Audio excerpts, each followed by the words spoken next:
우리 가슴에 손 얹고 선포해볼까요? 하나님께서 나를 사랑하십니다. 나도 하나님을 사랑합니다. 하나님 앞에서 나는 존귀한 자입니다. 우리 내 옆에 있는 분도 존귀한 자입니다. 할렐루야. 오늘이 7월 이제 중순이 마무리하고 이제 20일로 넘어가는 그런 시간들이죠. 7월이 되면 한 시인이 생각이 납니다. 이육사. 이육사 하면 우리가 머리에 스쳐가는 식구 하나가 있어요. 어떤 식구입니까? 내고장. 7월은 청포도가 익어가는 시절이라, 이런 식구입니다. 하나님의 섭리 가운데 강렬한 여름 햇빛을 통해서 이 만물이 점점점 성장하고 익어가는 그런 계절이죠. 이런 것처럼 오늘 우리의 영성도 좀 더 거룩해지고 우리의 영성도 더 건강해져가면 좋겠다라고 하는 말씀입니다. 어떻게 해야, 어떤 모습을 회복해야 우리가 좀 더 거룩해지고 어떻게 해야 우리 영이 좀 더 성장한 모습일까? 한마디로 말하면 예수님의 사랑을 내 마음에 채우고 살아가는 일이죠. 다른 말로 표현해 보면 예수님의 그 형상을 내가 닮아 살아가는 것입니다. 뭐 예수님 하면 뭐겠어요? 사랑, 그 위에 무엇으로 설명할 수가 있겠습니까? 늘 말씀을 드리지만, 그러므로 우리가 다른 것은 좀 부족한다 할지라도 그리스도의 사랑으로 내 가슴이 채워지기를 우리는 늘 사모할 수 있으면 좋겠습니다. 오늘 본문은 지난주에 한번 다뤘던 말씀이기도 합니다. 이어서 다시 한번 오늘 말씀을 나누는데, 지난 주일 주셨던 말씀을 한번 상기를 한번 해보면, 당시 예수님을 따라다녔던 종교인들, 즉 바리새인과 서기관들은 삶이 어땠느냐? 자기 동족은 사랑하면서 이방인들은 아주 미워했어요. 이방인들은 사람 취급을 하지 않았어요. 왜 저들이 그렇게 왜곡된 생활을 했느냐? 구약에 분명 이웃을 사랑하라는 말씀이 있고 또 원수를 사랑하는 말이 있어요. 그런데 저들은 이웃을 사랑하라는 말, 여기에만 관심을 갖고, 그러면 다른 이방인들은 미워해도 좋다, 이런 잘못된 가치관을 가지고 살았던 것이죠. 하지만 성경 어느 곳 한 곳을 볼지라도 원수를 미워하라, 이런 말씀은 한 곳도 없어요. 그렇다면 오늘 내 모습은 어떤가? 원수라고도 할 수도 없죠.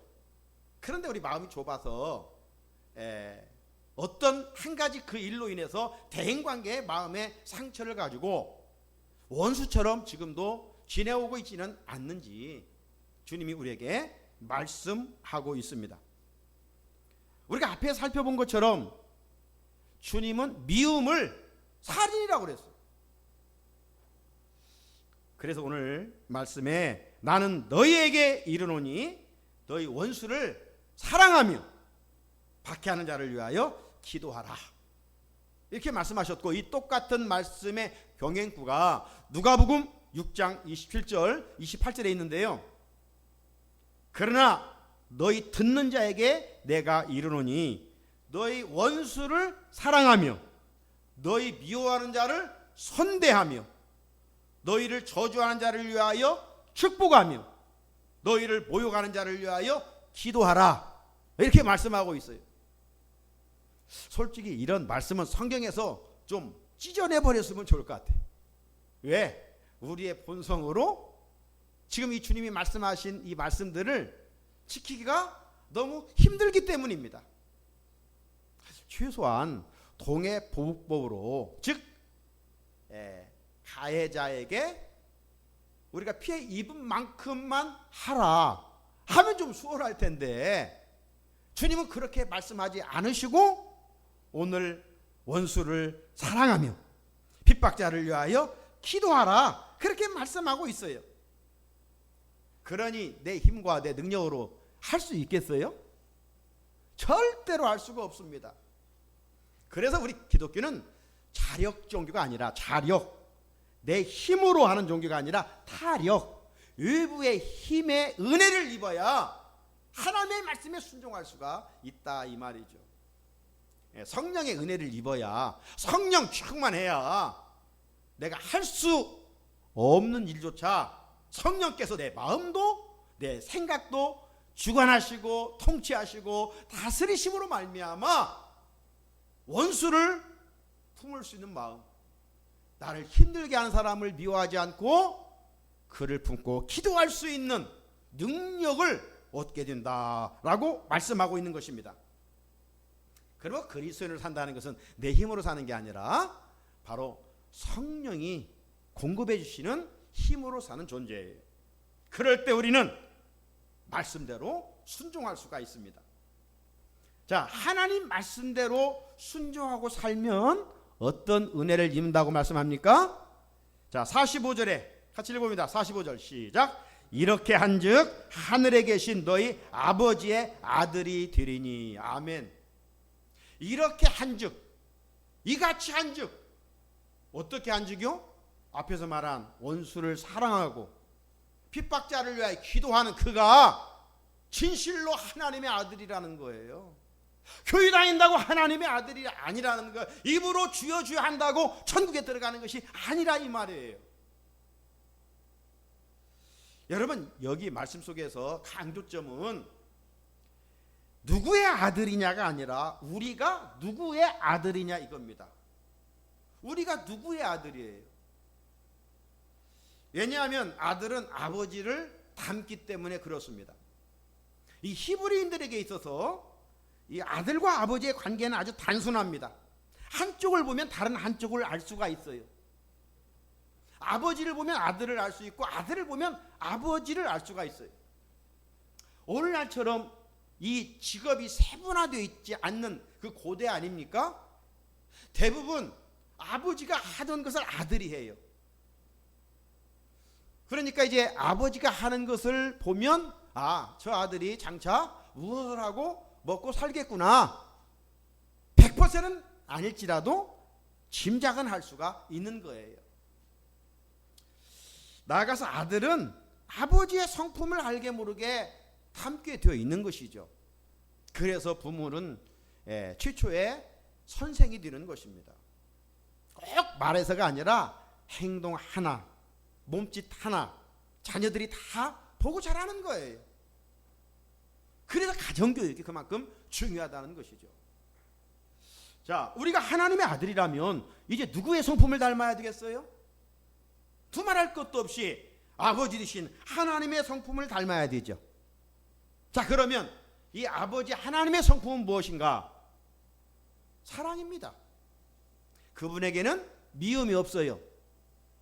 그래서 오늘 본문에 보게 되면 하나님께서는 악인에게나 선인에게나 햇빛을 똑같이 비춰주시고 비를 똑같이 내려주신다. 예수 믿는 전답에만 햇빛이 비춰지고 비가 내리던가요? 아니에요.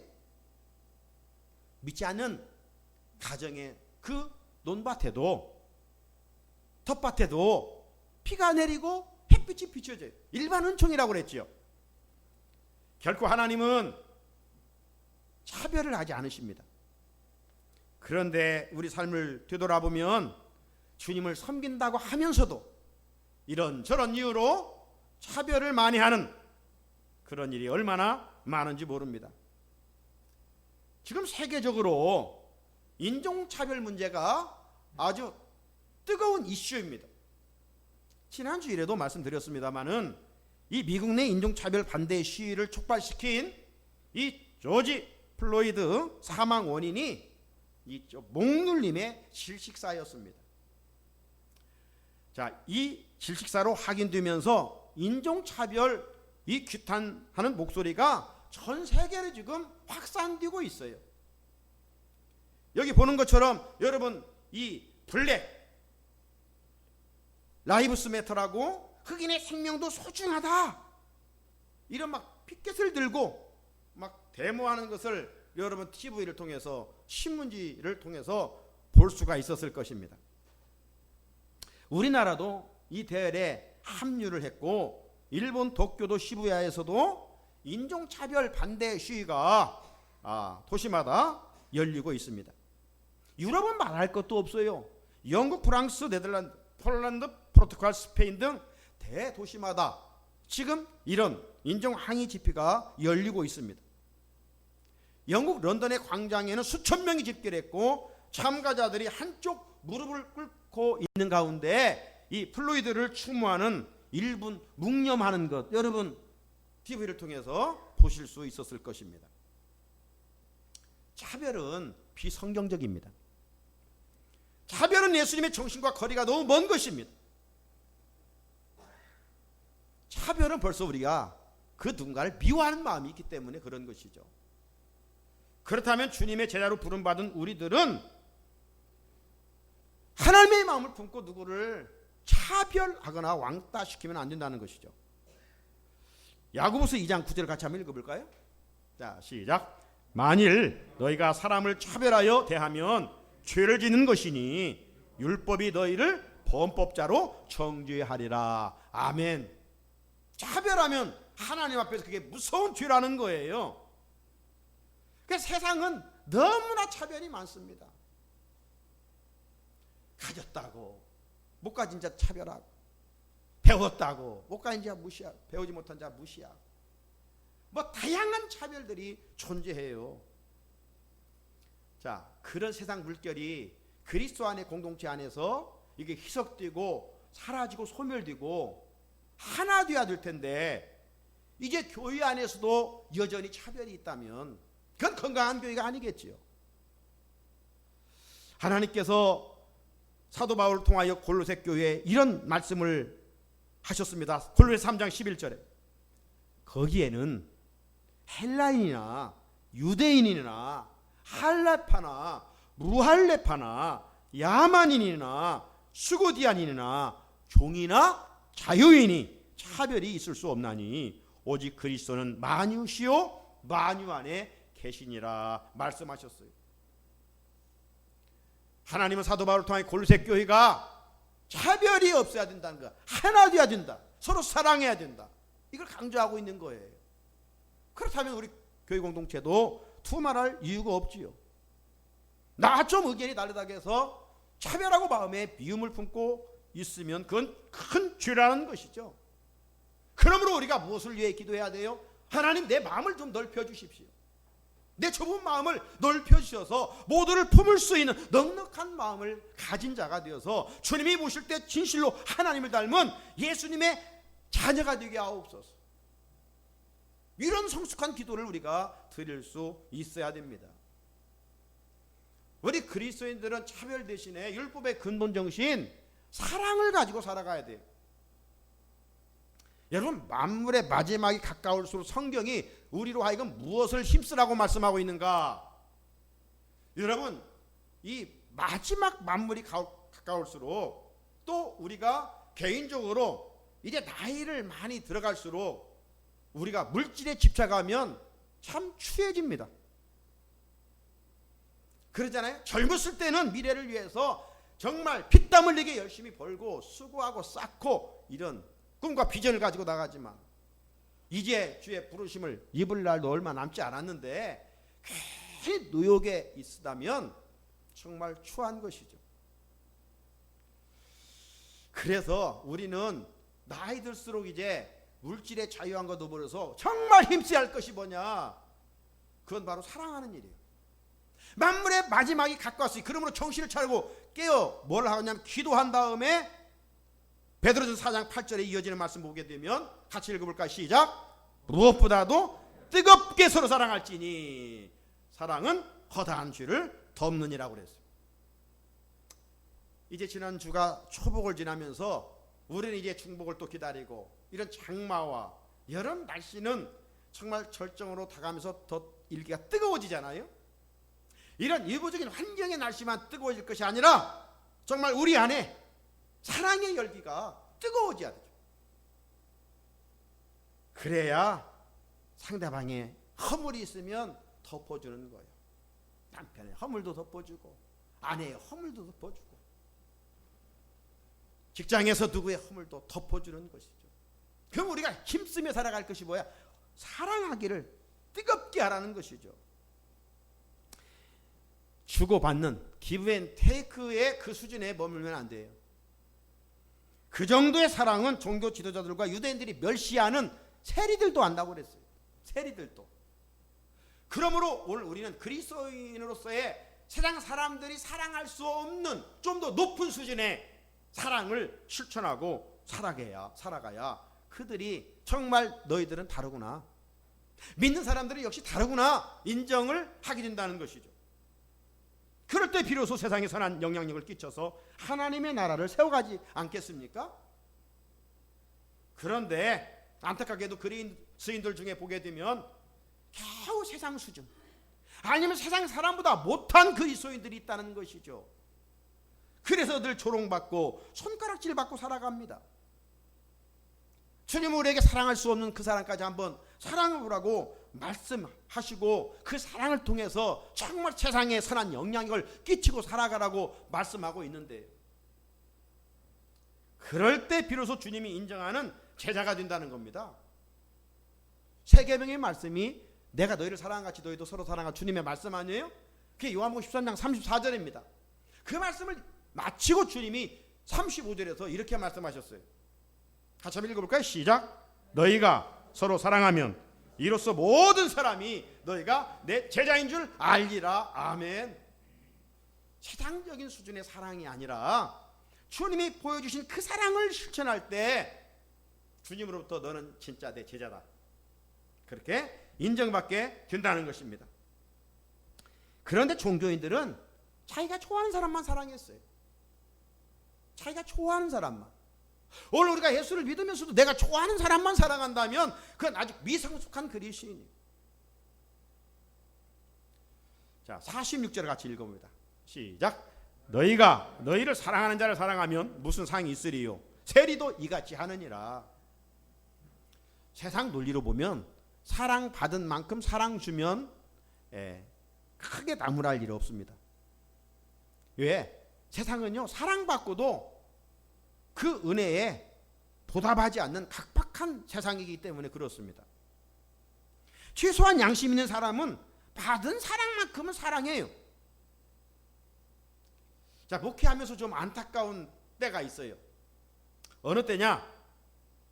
성도들 가정에 좀 애경사가 있을 때 따지지 말고 가서 축하도 해주고 위로해 주었으면 좋겠다는 생각이 들어요.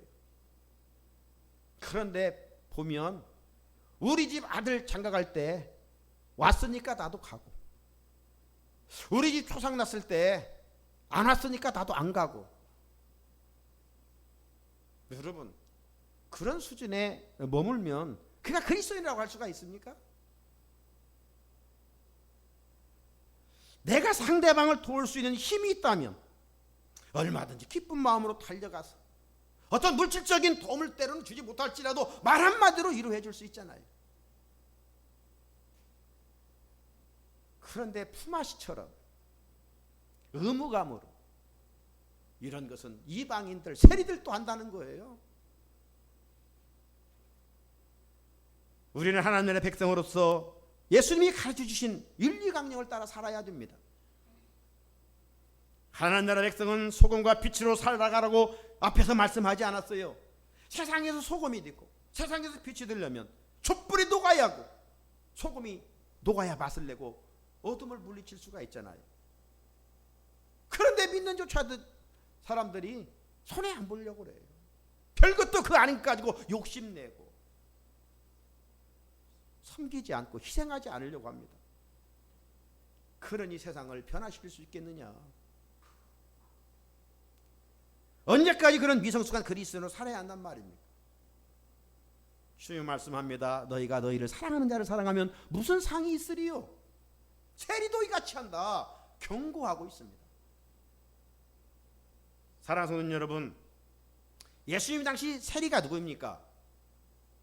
이 립이라고 하는 로마 역사가의 말을 보면 이 세리가 얼마나 포악한지를 알 수가 있어요. 뭐라고 했느냐면 세리가 있는 곳에는 법이 존재하지 않는다. 무법자라는 겁니다. 세리가. 네? 일제 앞잡이들 무법자잖아요. 자기 욕심을 위해서. 뿐만 아니라 돈을 내야 하는 사람들에게는 자유가 존재하지 않는다. 돈 걷어내려고 세리들이 악착같이 받아내는 것이죠. 로마 제국은 세계를 지배하고 있었습니다. 제국을 운영하고 군사 비용을 지원하기 위하여 강력한 세금 정책이 필요했어요. 이제 우리나라도 자꾸 이제 이 복지에 많은 예산이 지금 투자되고 있지 않습니까? 나라 경제가 튼튼해서 국민들에게 지난번처럼 돈을 나눠준다면 할렐루야죠. 그런데 빚을 내서 어려운데 어떤 위기를 모면하고자 어떤 포퓰리즘, 인기주의를 앞세우고 돈을 나눈다면 그런 나라는 오래 가지 않아서 남미처럼 무너지고 말 것입니다. 자, 이제 이런 많은 복지 정책을 하다 보면 그 자원이 있어야 할 거 아니에요. 이제 그 자원을 어떻게 충당합니까? 국민에게 이제 세금 붙이는 겁니다. 네. 집 한 채 좋은 거 가지고 있으면 거기에도 이제 세금 붙이겠다는 거 아니에요? 세금을 걷어내야 뭐 나눠줄 정책을 해나갈 수 있기 때문에 그렇습니다. 당시 로마 제국도 그랬어요. 개개인에게 부과되는 인두세가 있었습니다. 요즘 우리 그 재산세 이제 또 나오잖아요. 그 인두세가 있고 또 지방마다 도시마다 일괄적으로 부과하는 세금들이 있었어요. 로마 시대에는 찾아보니까 5년마다 세금 징수원을 입찰을 했어요. 나라 것이라고 하면 한강 고수부지 이 주차 파킹하는데도 이렇게 정부에서 하지 아니하고 누구에게 이렇게 하도록, 그러면 그걸 서로 따려고 입찰하잖아요. 힘없는 사람은 그것 입찰도 못해요. 뭔가 정치권에 힘이 있는 사람들, 이런 사람들과 결탁해야 그런 어떤 사업도 따낼 수가 있습니다. 세상은 옛날이나 지금이나 별 다른 것이 없어요. 입찰을 따낸 사람들은 로마 권력층과 좀 결탁되어 있는 사람들입니다. 가까운 사람들이에요. 그래서 세금 징수권을 따내면 이제 로마 당국의 어떤 합법적인 보호를 받게 됩니다. 그러면 해당 지역 사람들 중에서 세금 징수원인 세리를 선발하는 거예요. 이제 세리를. 세리를 선발해서 자기 동족들에게 세금을 걷게 하는 것입니다. 그러면 이제 정당한 세금을 거둬야 되는데 이 세리들이 500원 거두라고 하면 600원, 700원을 거두는 거예요. 그래가지고 500원은 로마 정부에 상납을 하고 200원은 자기 인마이 포켓을 하는 거예요. 일본 앞제비와 같은 사람들이요. 그러니까 동족 유대인들이 정말 이 식민 통치에도 어려운데 그렇게 정해진 세금 이상의 세금을 내야 하니 얼마나 힘들었겠어요. 그런데도 이 세리들은 자기 수익을 위해서 이런 못된 짓을 했습니다. 그래서 동족들로부터 이 세리들은 아주 도둑놈이다, 죄인 중에 죄인이다, 창기 같은 나쁜 사람들이다, 그런 칭호를 받게 됐던 것이죠. 그리고 세리들도 동족 유대인이지만 종교적인 행사에 참여할 수가 없었어요. 그리고 동족 유대인으로부터 버림받은 그런 따돌림 받는 삶을 살아야 했습니다. 그런데 이처럼 동족 유대인으로부터 버림받은 세리들 중에 주님을 만나 변화되고 주님 앞에 쓰임받는 몇 사람이 성경에 기록되어 있어요. 대표적인 한 사람을 이야기하면 누가복음 19장에 나오는 삭개오입니다. 삭개오는 세리장이었죠. 주님부터 부름을 받고 이렇게 고백합니다. 19장 8절에 삭개오가 서서 주께 여짜오되 주여 보시옵소서, 내 소유의 절반을 가난한 자들에게 주겠사오며 만일 누구의 것을 속여 빼앗은 일이 있으면 내 갑절이나 갚겠나이다. 이게 쉬운 고백이 아니에요. 여러분 재산 반절 나눠줄 수 있겠어요? 그 자기 절반을 나눠주겠고 자기가 세리장하면서 남의 것 잘못 착복했으면 율법에 의하면 거기에 5분의 1만 더해주면 돼요. 그런데 자기는 4배나 갚겠다. 4배나 갚겠다. 그렇게 말씀하고 있는 거죠. 탐심으로 찌들어 살던 이 삭개오가 주님 만나고 변화되어서 이제 다른 사람을 위해서 베풀고 나누는 사람으로 새로워졌어요. 오늘 우리가 예수 믿으면 이렇게 변화되어야 된다 이거죠. 또 한 사람을 이야기하면 오늘 본문을 기록하고 있는 이 마태복음의 저자 마태입니다. 이 마태복음 9장 9절에 보면 예수께서 그곳을 떠나 지나가시다가 마태라 하는 사람이 세관에 앉아 있는 것을 보시고, 이게 마태 원래 레위입니다. 레위. 이 레위가 세관에 앉아 있는 것을 보시고 이르시되 나를 따르라 하시니까 일어나 레위가 따랐어요. 마태는 세리니까 수입이 좋았어요. 어부들보다 뭐 형편도 또 환경도 여러 면에 안정적이고 부유한 삶을 살았습니다. 그런데 예수님이 어느 날 그곳에 오셔서 이제 레위를 부르시니까 레위가 한순간 모든 것을 버리고 예수님을 따랐다는 것이죠. 마태는 제자로 부름받은 후에 하나님의 선물이라, 마태라는 뜻이 뭐냐면 하나님의 선물입니다. 하나님의 선물, 이런 새로운 이름까지 얻었어요. 원래 이름은 구약 야곱의 12아들 있죠. 야곱의 12아들 중에 세 번째 아들이 레위예요. 루벤, 시몬, 레위, 유다, 스불론, 이사갈 이렇게 쭉 하면서 나가는데 이 야곱의 12아들 중에 세 번째가 레위예요. 레위. 여러분이 자녀들을 낳을 때 아무렇게나 이름 지어주는 게 아니잖아요. 유대인들은 특별히 그랬어요. 그래서 이 조상들 중에 믿음 좋은 사람들을 이름을 따요. 그건 뭡니까? 그렇게 살아가라는 것이죠. 레위가 누굽니까? 레위는 12지파 중에서 남달 은혜를 입었던 제사장의 가문이에요. 하나님의 성전에서 예배를 잘 집례할 수 있도록 부름받은 가문이 12지파 중에 레위 지파예요. 그런데 이 알페오라고 하는 아버지가 아들을 낳아서 그 이름을 레위라고 그랬어요. 자, 마가복음 2장 14절에 보면 마태를 레위로 기록하고 있어요. 또 지나가시다가 알페오 아들 레위가 세관에 앉아 있는 것을 보시고 그에게 이르시되 나를 따르라 하시니 일어나 따르니라. 자, 그런 의미에서 우리가 한번 이 알페오 아들 레위를 생각해 보면 방금 말씀드린 것처럼 정말 하나님 잘 섬기고 살아라. 아버지가 그런 정말 귀한 의미를 가지고 이름을 지어줬어요. 그런데 이스라엘이라는 나라가 나라를 빼앗기고 로마의 식민 통치를 받고 살게 됐잖아요.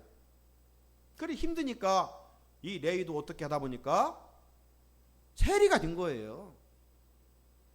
그래서 세관에 앉아서 일을 하고 지내는 것이죠. 세관에 앉아 세금을 징수하니까 이용적으로는 부자가 됐지만 신앙 양심상 늘 꺼리낌이 있었어요. 어떤 꺼리낌일까요? 우리 아버지가 나를 하나님 잘 남달리 섬기라고 레위라고 이름을 지어줬는데 내가 이거 좀 먹고 살자고 이 하나님으로부터 멀어진 삶을 살고 있으니 동족의 피를 빨아먹고 있으니 내가 이렇게 살아가야 되는가? 이 어떤 부담감, 양심의 찔림, 이런 것이 지금 내 마음에 자리 잡고 있었던 것이죠. 늘 갈등하고 있었는데 환경은 좀 나아지는데 마음은 갈등이 있어요. 그러던 어느 날 예수님이 그 세관을 찾아오셨어요. 그리고 레위로 하여금 나를 따르라 그렇게 하시는 것이죠. 그 부르심에 레위가 순종하고 주님을 따르게 됩니다. 그러자 유대인들은, 종교인들은 저 레위 나쁜 놈이라고 손가락질하고 비난하고 그랬어요. 하지만 우리 주님은 그 마태 세리를 부르시고 하나님의 선물이라고는 이름을 계명하여 초대교회에 귀하게 쓰임받게 하실 뿐만 아니라 이 복음서 4권 중에 신약성경에 제일 먼저 기록된 마태복음을 기록하게 하는 은혜를 입게 해 주셨어요.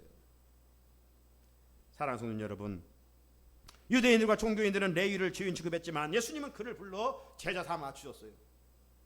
왜 그럴까요? 예수님의 오심은 죄인을 부르러 회개시키러 오신 것이지 의인을 부르러 온 것이 아니에요. 그런데 이 종교인들은 스스로 의인이라고 하면서 죄인을 구원하기 위하여 찾으러 가는 일은 한 번도 하지 않았고 오히려 저 세리들, 저 창기들, 나쁜 사람이라고 비난하는 일에만 앞장을 섰던 것입니다. 하지만 예수님은 죄인의 집을 친히 찾아가셨고 레위에게 구원을 선포하셨습니다. 예수님은 주인과 함께 먹으며 아픈 마음의 상처를 치유해 주셨습니다. 오늘도 주님은 우리를 찾아와 주시고 우리의 마음의 응어리들을 치유하여 주시기를 원하고 계십니다.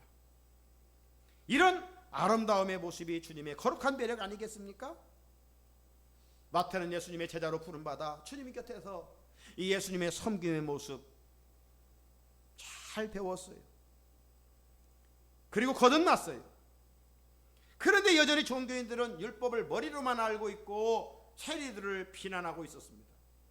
그래서 세리들을 비난하는 종교인들을 향해서 주님은 너희들은 세리보다 못한 존재라고 말씀하고 있는 것입니다. 자, 이제 오늘 내 모습은 어떻습니까? 그저 교회 문만 왔다 갔다 하고 있는 종교인의 자리에 머물고 있습니까? 아니면 변화된 주님의 제자로서의 삶을 살아가고 있습니까? 세리레이가 주님을 만나 거듭나게 되자 이기적인 사람이 이타적인 사람이 됐습니다. 내가 정말 진정 주님의 제자가 됐다라고 무엇으로 증명할 수가 있어요?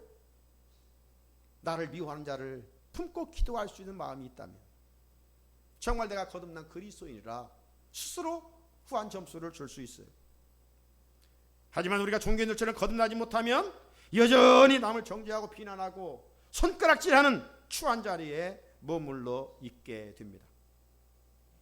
사랑하는 성도 여러분, 이제 우리는 주고받는 그 수준에서 벗어나야 됩니다.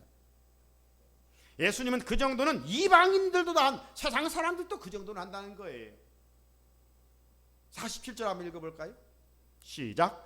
또 너희가 너희 형제에게만 무난하면 남보다 더하는 것이 무엇이냐? 이방인들도 이와 같이 아니하느냐? 문제는 무엇입니까? 그리스도인이 됐다고 하지만 믿지 않는 불신자들보다도 못하고 있는 데 있습니다. 원수를 사랑하라. 아이고, 내가 어떻게 원수를 사랑해? 나는 할 수 없어. 못해. 지레 겁먹고 포기하는 것이죠. 여러분, 어둠이 이곳에 있다면 어떻게 어둠을 물리칠 수 있어요? 백날 생각만 해도 어둠은 물리칠 수가 없어요. 손으로 스위치를 올리면 어둠은 물러가고 빛이 찾아오는 것입니다. 이처럼 우리들도 어떻게 원수를 생각해?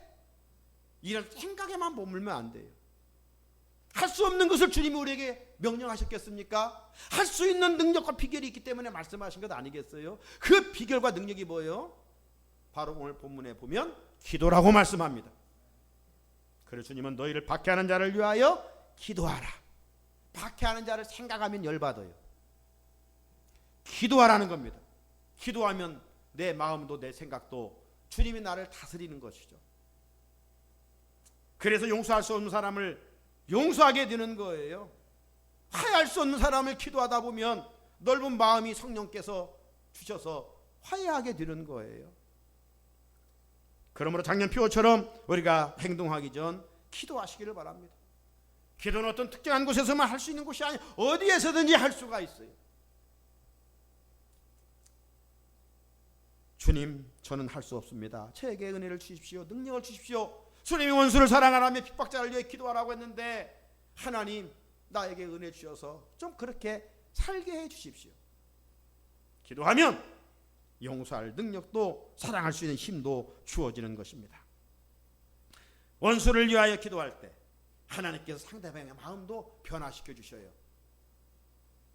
야곱, 에서와 20년간 헤어져 살았어요. 장자권 때문에 에서는 정말 마음의 화가 20년이 지났지만 사라지지 않았잖아요. 그래 동생 야곱이 올 날만 기다리고 군사 400명을 이끌고 있었어요. 20년 만에 거부가 되어 야곱이 돌아오잖아요. 그러나 마음이 편하지 않았어요. 여러분 대인관계에 상처가 있는데 환경적으로 부자 됐다고 마음이 편할까요? 아니에요. 그러니 야곱이 형을 만나야 되는데 두렵고 정말 어떻게 할 수가 없어요. 그래서 우리가 사랑하는 야곱이 야복강가에서 밤을 새면서 한두뼈가 부러지도록 기도하잖아요. 그래 놀랍게도 그 기도에 하나님 역사하셔서 이 형 에서의 마음을 움직여버려요. 형 에서는 지금 400명을 데리고 동생 야곱이 나타나면 죽이려고 그랬어요. 그런데 야곱이 그렇게 기도하니까 하나님의 역사가 시공을 초월해 나타나는데 에서의 그 분노가 사라지고 20년 동안 기다렸다는 듯이 야곱이 앞에 나타날 때 달려가서 동생을 껴안고 눈물을 흘렸어요. 이런 일들이 어떻게 해요? 기도를 통해서. 기도는 내 능력이 아닌 하나님의 능력이기 때문에 그렇습니다. 기도는 내 할 수 없는 일을 하나님이 행하시기 때문입니다. 그러므로 용서와 화해와 사랑의 첫걸음은 기도입니다. 사랑하는 성도님 말씀을 마칩니다. 여기 보십시오.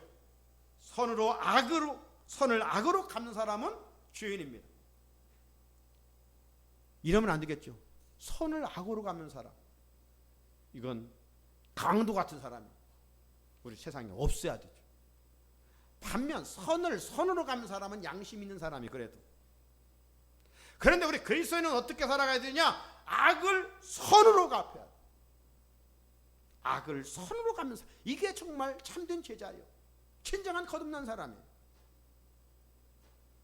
이런 거룩한 삶을 오늘 마지막 절 5장 48절은 온전한 사람 그렇게 말씀하죠. 그러므로 하늘에 계신 너희 아버지의 온전하신 것 같이 너희도 온전하라. 주님의 온전하심, 하나님의 온전하심이 뭐예요? 사랑의 마음이죠. 주님의 성품을 담는 것이죠. 주님은 우리 모두가 온전한 삶을 살기를 기대하십니다. 이런 변화된 우리의 삶을 세상 사람들에게 보여줄 때 하나님이 없다는 자들이 우리 행실을 보고 정말 하나님을 발견하게 될 것입니다. 이웃사랑의 온전함을 통해 세상 사람들에게 하나님의 실존을 보여줄 수 있는 능력 있는 그리스도인이 되기를 주님의 이름으로 축복합니다. 걸어가신 하나님 아버지, 오늘도 저희들